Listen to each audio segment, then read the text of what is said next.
Hello दोस्तों, आप सबका इस फिजिक्स एजुकेशन हब में हार्दिक स्वागत है। और आज हम बात कर रहे हैं सेल के बारे में। सेल क्या होती है? सेल ऐसी युक्ति होती है जो रासायनिक ऊर्जा को विद्युत ऊर्जा में परिवर्तित करती है। और सेल में दो टर्मिनल भी बोल सकते हैं, इलेक्ट्रोड भी बोल सकते हैं। एक तो धन इलेक्ट्रोड और दूसरा होता है ऋण इलेक्ट्रोड। और दोनों इलेक्ट्रोड या दोनों टर्मिनल है ये विद्युत अपघट्य में डूबे रहते हैं। नॉर्मल सी बात है ये कि सेल क्या होता है, कितने इलेक्ट्रोड होते हैं और ये किस में डूबा होता है। अब इसके बाद में हम देखेंगे इसमें महत्वपूर्ण परिभाषा है तीन। एक तो विद्युत वाहक बल क्या होता है, एक टर्मिनल वोल्टता क्या होता है, एक आंतरिक प्रतिरोध क्या होता है। तो सबसे पहले है कि विद्युत वाहक बल क्या होता है। तो विद्युत वाहक बल क्या होता है, जब जैसे कि आपका सेल खुले परिपथ से हो या सेल से कोई भी धारा नहीं ली जा रही हो, तो उस समय उसके इलेक्ट्रोडों के मध्य जो विभवांतर होता है उसको विद्युत वाहक बल कहा जाता है। तो ये एक प्रकार का बल नहीं है, जैसे कि विद्युत वाहक बल हमें दिख रहा है तो ये बल नहीं है, ये एक प्रकार का विभवांतर होता है और जिसका मात्रक है वो वोल्ट होता है। तो हमें ध्यान रखना है कि विद्युत वाहक बल का जो मात्रक है वो वोल्ट होता है। इसके बाद में टर्मिनल वोल्टता क्या होती है। उसमें जैसे आपने देखा था विद्युत वाहक बल में कि जो सेल है वो एक खुले परिपथ में संयोजित था, जबकि टर्मिनल वोल्टता में क्या होता है कि सेल बंद परिपथ में संयोजित होता है जिसमें धारा प्रवाहित होती है और फिर उनके दोनों इलेक्ट्रोड के मध्य जो विभवांतर होता है वो सेल की टर्मिनल वोल्टता कहलाती है।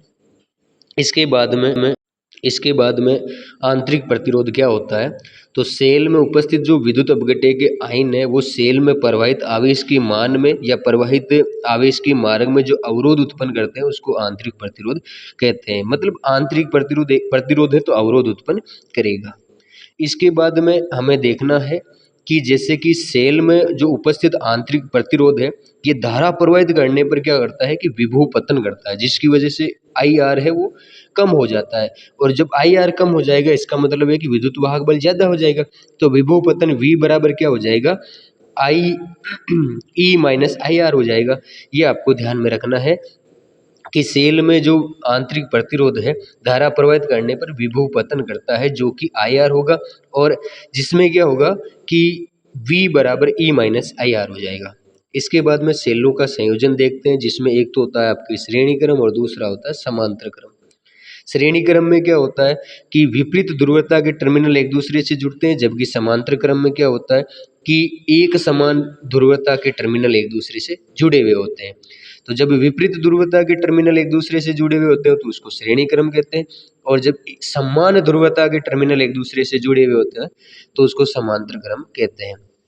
तो सबसे पहले हम श्रेणी क्रम का देखते हैं कि श्रेणी क्रम का किस प्रकार से हम सूत्र उत्पन्न कर सकते हैं। तो उसमें देखो ए सिरा और बी सिरे के मध्य जो विभवांतर है वो प्रथम सेल की वोल्टता के बराबर होगा। इसी प्रकार से बी सी के लिए देखोगे फिर ये टोटल ए से लेके सी तक जो पूरी की पूरी टर्मिनल वोल्टता है वो वी के बराबर होगी। तो वी बराबर हो जाएगा वी ए माइनस वी सी। अब इसके बाद में जैसे कि हमें क्या करना है, समीकरण एक और समीकरण दो को जोड़ना है। तो समीकरण एक और दो को हम जोड़ेंगे तो हमारे पास वी बी और वी बी ये दोनों देखो कट जाएंगे। आगे देखेंगे कि किस प्रकार से कटते हैं। समीकरण तीन तक हमारा मान प्राप्त हो चुका है। अब इसके बाद में हमारे पास समीकरण एक और दो से जो मान प्राप्त होगा वो होगा V बराबर E one plus E two minus I R one plus R two. तो ये श्रेणी क्रम में विद्युत वाहक बल क्या होता है E one plus E two, और श्रेणी क्रम में जो तुल्य प्रतिरोध होता है वो R one plus R two. तो आप लोगों ने क्या देखा, सबसे पहले सेल के बारे में देखा, उसके बाद में विद्युत वाहक बल है, टर्मिनल वोल्टता क्या होती है, आंतरिक प्रतिरोध क्या होता है।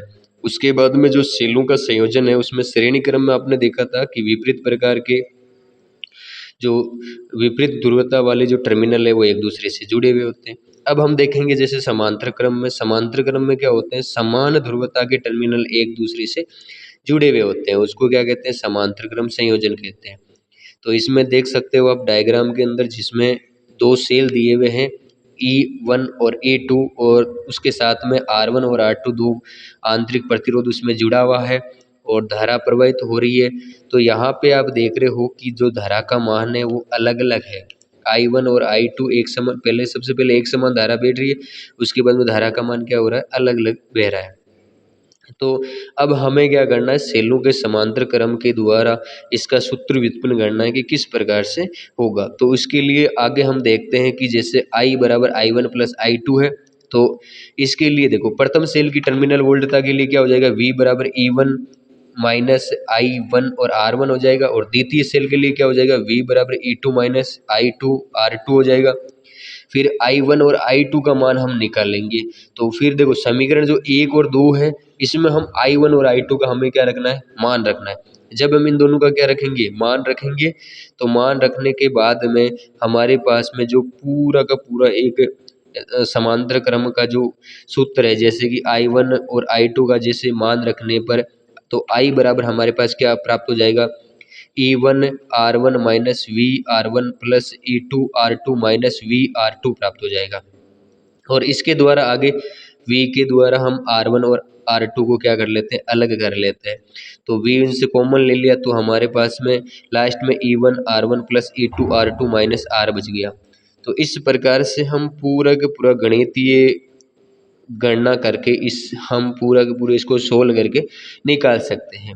तो समांतर क्रम के लिए संयोजन के लिए जो तुल्य विद्युत वाहक बल है वो भी हमारे पास में आ चुका है, तो ये पूछ सकता है। धन्यवाद।